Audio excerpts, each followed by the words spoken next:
Hi, my name is Jessica Prall, and I'm a perfectionist. Have you ever worked on strengthening your interview skills before applying for a new job? If so, chances are that you have prepared yourself for the dreaded question about your biggest weakness. Many resources will say that the perfect answer to this terrifying question is to state that you are a perfectionist. However, stating that you are one and being one are two completely different things. Your potential employer might appreciate that answer, but when you are cursed with the attribute, it doesn't always seem like the quote-unquote perfect quality. Today, I'm going to tell you about how the perfectionist attribute has affected my life and my attitude towards learning, my work ethic, and my sleep schedule. Perfectionism has affected my coursework in several ways. I love learning, but hate the work involved. If I could sit and listen to lectures all day, I would. But as we know, classes involve assignments and exams, which require way more time than I could possibly devote to them. If my work isn't 100% perfect, I don't want to even put my name on it. Study time for me is never measured in minutes or hours. It is measured in entire days and entire weekends. New assignments are terrifying. I mean, come on.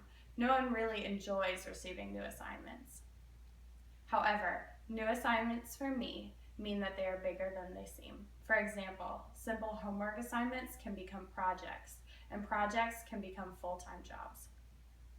Perfectionism has also affected my work ethic. When I work in the pharmacy as a technician, I place unnecessary pressure on myself to handle everything perfectly. This need to be perfect creates added and unnecessary stress to my shift. For example, the sticker has to be on the bottle exactly perfectly straight, and I feel the need to keep up with the more experienced technicians.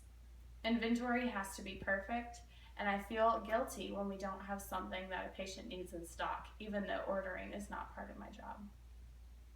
This added stress and pressure on myself sometimes does more harm than good. For instance, I might make simple mistakes or possibly forget even the most important tasks. When I work as a home shopper for the express lane service, I have to take regular breaks in an attempt to eliminate my stress. Additionally, being a perfectionist has certainly impacted my sleep schedule in a negative way.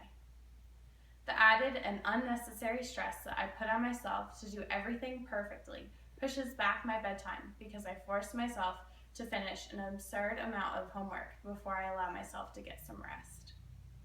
Even after I complete my homework assignments, I need time to unwind and relax before I can even think about falling asleep. The need to be perfect also keeps me awake at night. I drink caffeine while I work to keep me alert and focused. But after I finish my work, this caffeine lingers in my body and haunts me as I attempt to close my eyes for the night.